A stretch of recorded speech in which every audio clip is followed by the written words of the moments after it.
guru penggerak. Salam bahagia untuk semua guru-guru hebat dimanapun kalian berada.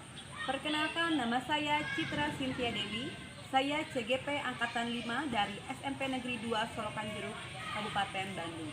Pada kesempatan kali ini, saya akan menyampaikan hasil analisis wawancara bersama 3 kepala sekolah. Di antaranya yang pertama adalah Bapak Iwan Ridwan MPD. Beliau adalah Bapak Kepala Sekolah di SMP Negeri 2 Solokan Jeruk. Yang kedua adalah Bapak Denny Susanto MPD. Beliau adalah Bapak Kepala Sekolah di SD Negeri Magung 1 Kecamatan Ciparai. Dan yang ketiga adalah Ibu Puji SPDI. Beliau adalah Ibu Kepala Sekolah di TK Ira Kecamatan Ciparai.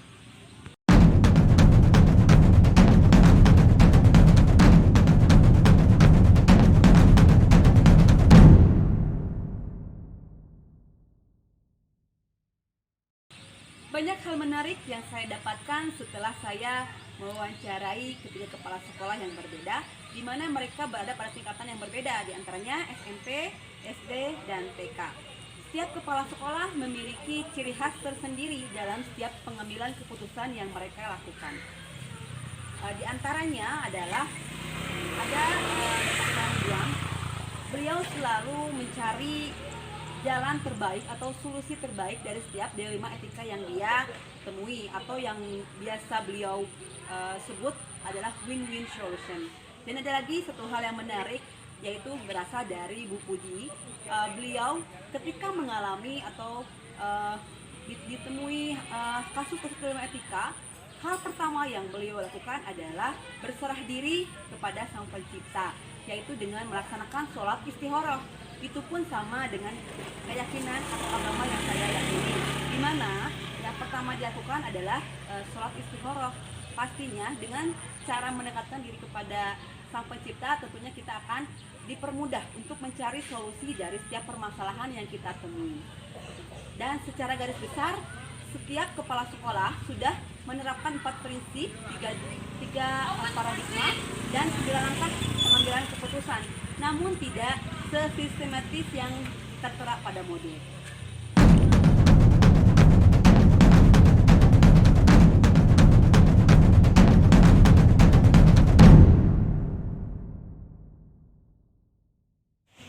Dari hasil wawancara saya bersama 3 kepala sekolah yang berbeda, tentunya saya menemukan perbedaan ataupun persamaan persepsi yang bisa saya simpulkan dari jawaban-jawaban mereka.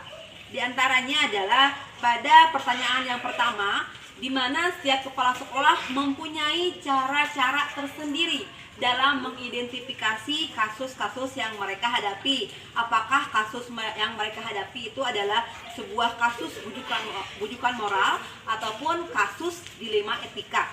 Dan untuk yang pertanyaan kedua, tentunya setiap kepala sekolah mempunyai perbedaan dalam menjalankan pengambilan keputusan di sekolah mereka. Ketiga, setiap kepala sekolah memiliki langkah-langkah atau prosedur tersendiri dalam pengambilan suatu keputusan.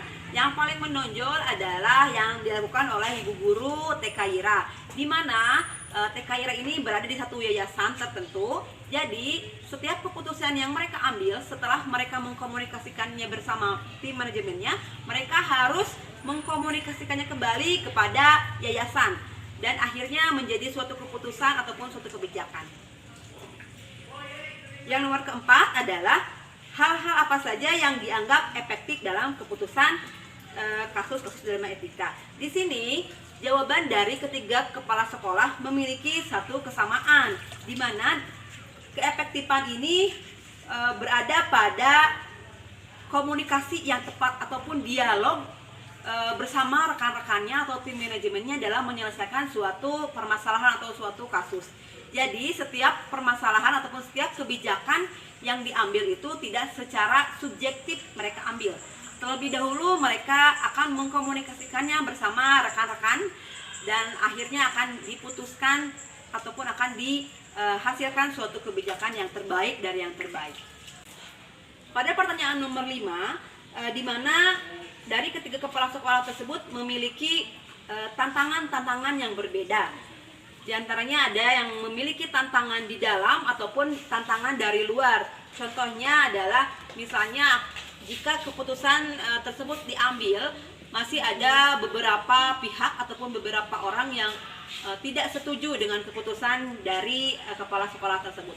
Namun, setiap kepala sekolah tentunya akan mencari solusi ataupun jalan terbaik dari yang terbaik, atau tadi yang sudah saya sampaikan, win-win solution, terbaik dari yang terbaik. Hasil wawancara dari nomor 6 yaitu adakah jadwal tertentu dalam penyelesaian masalah setiap kepala sekolah. Setiap kepala sekolah tentunya memiliki perbedaan ataupun persamaan. Di antaranya tentunya mereka akan mengambil suatu keputusan yang cepat jika diperlukan keputusan yang saat itu harus disegerakan atau segera diputuskan. Dan untuk jadwal-jadwal tertentu ada beberapa perbedaan, di antaranya ada yang memiliki jadwal harian ataupun jadwal evaluasi harian, ada juga yang memiliki jadwal evaluasi mingguan, ataupun mungkin ada di saat sela-sela istirahat yang seperti disampaikan oleh Bapak Denny di sekolah mereka, evaluasinya dilakukan saat istirahat ataupun pulang sekolah. Untuk pertanyaan nomor 7, adakah seseorang atau faktor-faktor yang selama ini mempermudah atau membantu setiap kepala sekolah dalam pengambilan keputusan dalam kasus-kasus ilmu etika? Tentunya setiap kepala sekolah mempunyai orang-orang ataupun kepercayaan yang mereka yakini, atau idola, tokoh-tokoh idola mereka. Di antaranya mungkin ada senior-senior mereka, ataupun yang menonjol adalah dari TK Yira sendiri, di mana anak TK sangat membutuhkan masukan-masukan dari sangat beberapa pihak. Di antaranya yang dilakukan oleh Ibu Puji, selalu berkomunikasi dengan psikolog jika beliau menemui kasus-kasus yang memerlukan bantuan psikolog, seperti itu.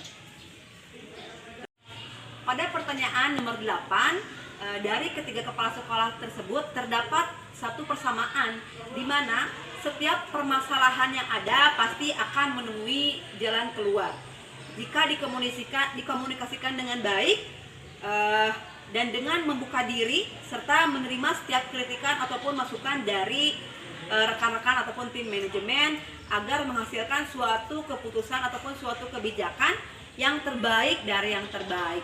Dan tentunya keputusan tersebut dapat bertanggung jawab, berpihak kepada murid, dan tentunya mengandung nilai-nilai kebajikan.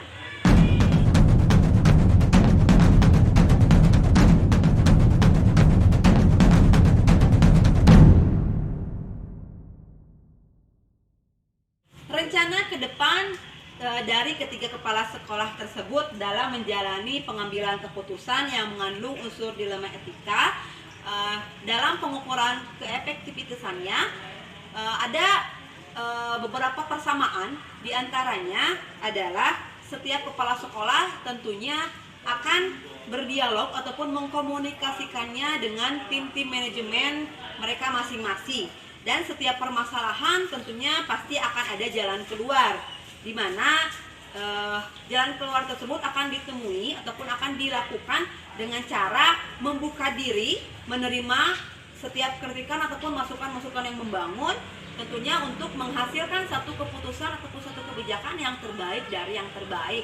Keputusan yang dapat berpihak kepada murid, keputusan yang mengandung nilai-nilai kebajikan, dan keputusan yang tentunya dapat dipertanggungjawabkan oleh mereka semua.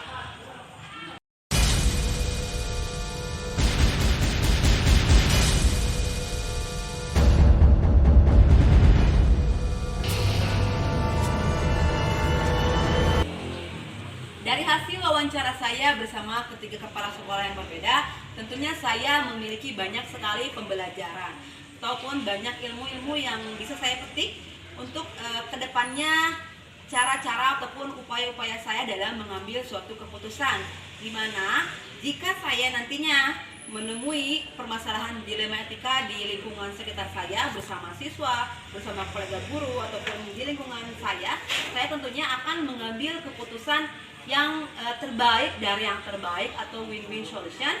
Tentunya keputusan tersebut harus berpihak kepada murid yang mengandung nilai-nilai kebajikan dan dapat dipertanggungjawabkan oleh saya sendiri.